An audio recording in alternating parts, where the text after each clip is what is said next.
പുറപ്പാട് പുസ്തകം 14-ാം അധ്യായം 13-14 വാക്യങ്ങൾ. അതിന് മോശ ജനത്തോട്, ഭയപ്പെടേണ്ട, ഉറച്ചു നിൽപ്പീൻ. യഹോവ ഇന്ന് നിങ്ങൾക്ക് ചെയ്യുവാനിരിക്കുന്ന രക്ഷ കണ്ടുകൊള്ളുവിൻ. നിങ്ങൾ ഇന്ന് കണ്ടിട്ടുള്ള മിസ്രയീമ്യരെ ഇനി ഒരു നാളും കാണുകയില്ല. യഹോവ നിങ്ങൾക്ക് വേണ്ടി യുദ്ധം ചെയ്യും, നിങ്ങൾ മിണ്ടാതിരിപ്പീൻ എന്ന് പറഞ്ഞു. ഇസ്രായേൽ ജനം മിസ്രയീമിലെ അടിമത്തത്തിന് ശേഷമായി അവരുടെ സ്വന്തം നാടായ കനാൻ ദേശത്തേക്ക് പ്രയാണം ആരംഭിച്ച്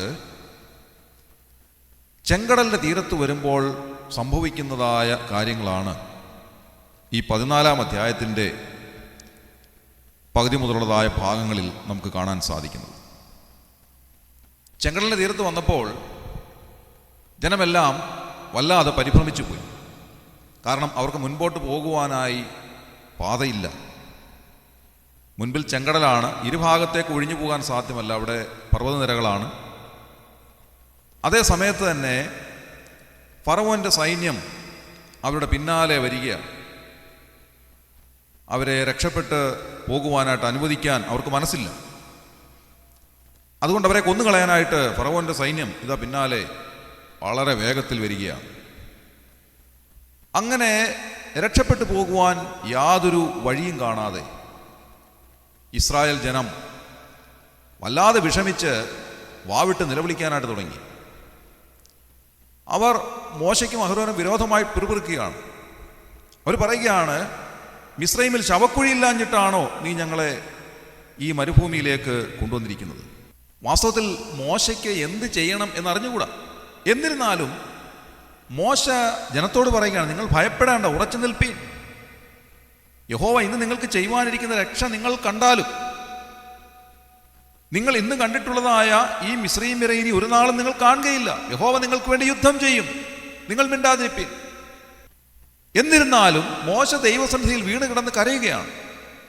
നമുക്ക് മനസ്സിലാക്കാൻ സാധിക്കുന്നതായ ഒരു കാര്യം, അവിടെ ഒരു കൂട്ടക്കരച്ചിലാണ്. ജനമെല്ലാം ഒരു ഭാഗത്തൂടെ കരയുന്നു, മറുഭാഗത്ത് മോശ ദൈവസന്നിധിയിൽ വീണ് കിടന്ന് കരയുന്നു. അങ്ങനെ ആകപ്പാടെ എല്ലാവരും ഒരുമിച്ച് വിലപിക്കുന്നതായ ഒരു രംഗമാണ് നാം ഇവിടെ കാണുന്നത്. ഈ സമയത്ത് യഹോവയായ ദൈവം മോശയോട് അരുളി ചെയ്യുന്നതായ കാര്യങ്ങളാണ് 14-ാം അധ്യായം 15, 16, 17 വാക്യങ്ങളിൽ നമുക്ക് കാണുവാൻ സാധിക്കുന്നു. അപ്പോൾ യഹോവ മോശയോട് അരുളി ചെയ്തത്, നീ എന്നോട് നിലവിളിക്കുന്നത് എന്ത്? മുൻപോട്ട് പോകുവാൻ ഇസ്രായേൽ മക്കളോട് പറക. വടിയെടുത്ത് നിന്റെ കൈ കടലിന്മേൽ നീട്ടി അതിനെ വിഭാഗിക്കുക. ഇസ്രായേൽ മക്കൾ കടലിന്റെ നടുവേ ഉണങ്ങിയ നിലത്തുകൂടെ കടന്നു പോകും. എത്ര അത്ഭുതകരമായ ഒരു കാര്യമാണ് ദൈവം മോശയോട് അരുളി ചെയ്യുന്നത്. മോശയെ ദൈവം ഈ ജനത്തിൻ്റെ നായകനായി, ഈ ജനത്തെ മിസ്രയീമിൽ നിന്ന് വിടുവിച്ചു കൊണ്ടുവരുവാനായി തെരഞ്ഞെടുത്തതായ വ്യക്തിയാണ്. അതിനുവേണ്ടിയുള്ളതായ സകല ട്രെയിനിങ്ങും ദൈവം മോശയ്ക്ക് നൽകിയിട്ടുണ്ട്. മോശയുടെ ചരിത്രം നാം പരിശോധിക്കുമ്പോൾ, ഈ കഴിഞ്ഞ 80 വർഷക്കാലത്തെ ചരിത്രം നാം നോക്കുമ്പോൾ, മോശയെ ഏതെല്ലാം നിലകളിൽ ദൈവം അഭ്യസിപ്പിച്ചാണ് ഈ ശുശ്രൂഷയ്ക്ക് വേണ്ടി തെരഞ്ഞെടുത്ത് കൊണ്ടുവന്നിരിക്കുന്നത്. മിസ്രയീമ്യരുടെ സകല ജ്ഞാനവും അഭ്യസിപ്പിച്ചു. വാക്കിലും പ്രവൃത്തിയിലും അവൻ സമർത്ഥനായി തീർന്നു എന്നാണ് നാം എബ്രായ ലേഖനത്തിൽ വായിക്കുന്നത്. വിക്കനായിരുന്നുവെങ്കിലും, തടിച്ച നാവുള്ളവനായിരുന്നുവെങ്കിലും, മിസ്രയീമ്യരുടെ സകല ജ്ഞാനവും അഭ്യസിപ്പിച്ച് വാക്കിലും പ്രവൃത്തിയിലും അവനെ സമർത്ഥനാക്കിയാണ് വലിയവനായ ദൈവം ഈ ശുശ്രൂഷയ്ക്ക് വേണ്ടി മോശയെ നിയോഗിച്ചിരിക്കുന്നത്. മാത്രമല്ല, വിവിധ സന്ദർഭങ്ങളിൽ യഹോവയായ ദൈവത്തിൻ്റെ ശക്തി എത്രമാത്രമുണ്ട് എന്നുള്ളത് കൃത്യമായി തിരിച്ചറിയുവാനുള്ള വലിയ അവസരങ്ങൾ മോശയുടെ ജീവിതത്തിൽ ദൈവം നൽകിയിട്ടുണ്ട്. ഓരോ പർവ്വത്തിൽ വെച്ച് മുൾപ്പടർപ്പിൽ പ്രത്യക്ഷനായതായ സമയം മുതൽ ഇങ്ങോട്ട് നോക്കുമ്പോൾ എത്രയോ സന്ദർഭങ്ങളിൽ മോശ ദൈവത്തെ നേരിട്ട് ആ ദൈവത്തിൻ്റെ ശക്തി അറിയുവാൻ അവസരങ്ങൾ മോശയ്ക്ക് ലഭിച്ചിട്ടുണ്ട്. മിസ്രയീമിലേക്ക് വന്നപ്പോൾ നമുക്കറിയാം 10 ബാധകളിലൂടെ ദൈവം ഫറവോനെ ശിക്ഷിക്കുന്നതായ സാഹചര്യത്തിൽ യഹോവയായ ദൈവത്തിൻ്റെ ശക്തിയേറിയ കരം വെളിപ്പെടുന്നത് കാണുവാൻ മോശയ്ക്കിടയായിട്ടുണ്ട്. അങ്ങനെ പല സന്ദർഭങ്ങളിലായി വലിയവനായ ദൈവത്തിൻ്റെ അതുല്യമായ ശക്തിയെ മനസ്സിലാക്കിയവനായ മോശ ഇതാ ഇപ്പോൾ ചെങ്കടലിൻ്റെ തീരത്ത് വന്ന് നിന്നിട്ട് ദൈവം മുൻപാകെ വീണ് കിടന്ന് വാവിട്ട് നിലവിളിക്കുക. ദൈവം ചോദിക്കുന്നു, മോശയെ നീ എന്തിനാണ് ഇങ്ങനെ കരയുന്നത്? നീ എന്നോട് നിലവിളിക്കുന്നത് എന്ത്? പ്രിയമുള്ളവരെ, പലപ്പോഴും നാമും ഇതേപോലെ ദൈവസന്നിധിയിൽ വീണ് കിടന്ന് വല്ലാതെ വിലപിക്കാറുണ്ട്. മുൻപിൽ ചെങ്കടലിൻ്റെതായിട്ടുള്ള അനുഭവങ്ങൾ വരുമ്പോൾ, പിന്നാലെ ശത്രു സൈന്യം പാഞ്ഞെടുക്കുന്നത് കാണുമ്പോൾ, ഇരുഭാഗത്തേക്കും രക്ഷപ്പെട്ടു പോകുവാൻ നിവൃത്തിയില്ല എന്നുള്ളത് തിരിച്ചറിയുമ്പോൾ, ഒരു ചുവട് മുൻപോട്ട് വയ്ക്കുവാൻ യാതൊരു നിർവാഹവും ഇല്ല എന്നുള്ളത് തിരിച്ചറിയുമ്പോൾ മോശ ചെയ്തതുപോലെ നാമും വിലപിക്കാറുണ്ട്. എന്നാൽ ദൈവം നമ്മോട് ചോദിക്കുന്നു, മോശയോട് ചോദിച്ചതുപോലെ തന്നെ, കുഞ്ഞെ നീ എന്തിനാ വിലപിക്കുന്നത്? നീ എന്തിനാണ് എന്നോട് നിലവിളിക്കുന്നത്? നീ ഒന്ന് തിരിഞ്ഞു നോക്കിയാട്ടെ. കഴിഞ്ഞ നാളുകളിൽ നിന്നെ കൊണ്ടുവന്നതായ ജീവിത സാഹചര്യങ്ങൾ ഓരോന്നും നീ ഒന്ന് നോക്കിയാട്ടെ. എന്തെല്ലാം സാഹചര്യങ്ങളിലൂടെയാണ് നിന്നെ ഞാൻ കൊണ്ടുവന്നിട്ടുള്ളത്, നിന്നെ ഞാൻ പഠിപ്പിച്ചിട്ടുള്ളത്, നിന്നെ ഞാൻ അഭ്യസിപ്പിച്ചിട്ടുള്ളത്. എന്തെല്ലാം അത്ഭുത പ്രവൃത്തികൾ നീ കണ്ടിട്ടുണ്ട്. നിന്റെ ജീവിതത്തിൻ്റെ പ്രത്യേകമായ ചില സന്ദർഭങ്ങളിൽ യഹോവയായ ദൈവത്തിൻ്റെ കരം വെളിപ്പെട്ടത് നീ കണ്ടിട്ടില്ലേ? നീ എന്തിനാ പിന്നെ കരയുന്നത്?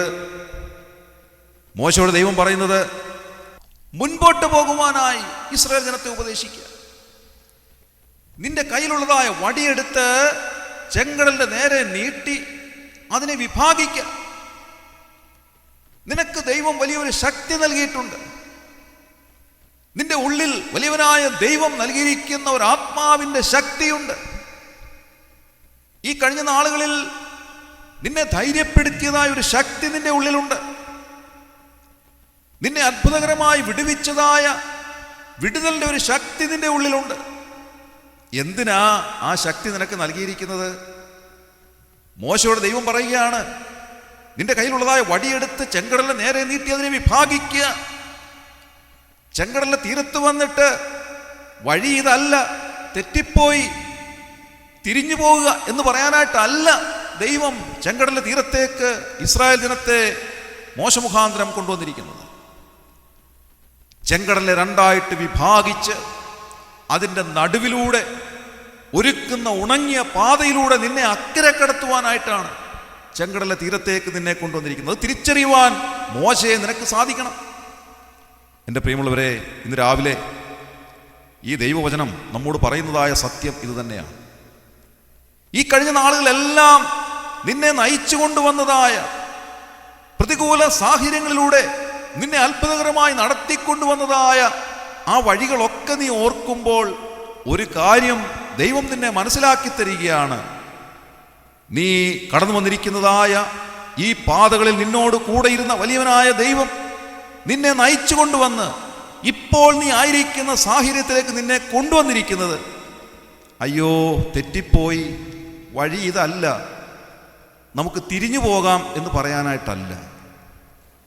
നീ ആയിരിക്കുന്ന സാഹചര്യത്തിൽ എന്തു തന്നെ ആയിരുന്നാലും മുൻപോട്ട് പോകുവാൻ നിന്നെ ശക്തിപ്പെടുത്തുന്ന, നിന്നെ ധൈര്യപ്പെടുത്തുന്ന, നിന്നെ സഹായിക്കുന്ന അത്ഭുതകരമായ കരം നിന്നോട് കൂടെയുണ്ട് എന്നുള്ളത് വെളിപ്പെടുത്തുവാനായിട്ടാണ് ദൈവാത്മാവ് നിന്നെ ഈ പരിതസ്ഥിതിയിലേക്ക് കൊണ്ടുവന്നിരിക്കുന്നത്.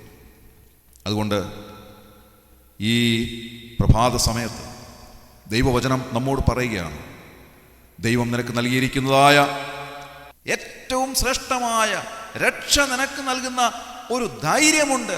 നിന്നാൽ ഞാൻ പടക്കൂട്ടത്തിന് നേരെ പാഞ്ഞു ചെല്ലും, എൻ്റെ ദൈവത്താൽ ഞാൻ മതിൽ ചാടിക്കടക്കും എന്ന് ദാവീദ് പറഞ്ഞതുപോലെയുള്ള ഒരു വലിയ ധൈര്യം നിന്റെ ഉള്ളിൽ ദൈവാത്മാവ് നൽകിയിട്ടുണ്ട്. ആ ധൈര്യം ഉപയോഗിച്ചുകൊണ്ട് ദൈവവചനത്തിൻ്റെ ആഴമേറിയ സത്യത്താൽ നിനക്ക് ലഭിക്കുന്ന ധൈര്യത്താൽ ദൈവാത്മാവ് നിന്നെ സഹായിക്കുന്ന അത്ഭുതകരമായ കരത്തിൻ്റെ സഹായത്താൽ മുൻപോട്ട് പോകുവാനായിട്ടാണ് ദൈവാത്മാവിൻ്റെ രാവിലെ നമ്മോട് ആവശ്യപ്പെടുന്നത്. ഇന്നത്തെ ദിവസം ഈ ശക്തിയോടെ നമ്മുടെ ചുവടുകളെ മുൻപോട്ട് വെച്ചുകൊണ്ട് ധൈര്യത്തോടെ ജീവിപ്പാൻ കർത്താവ് നമ്മെ സഹായിക്കട്ടെ.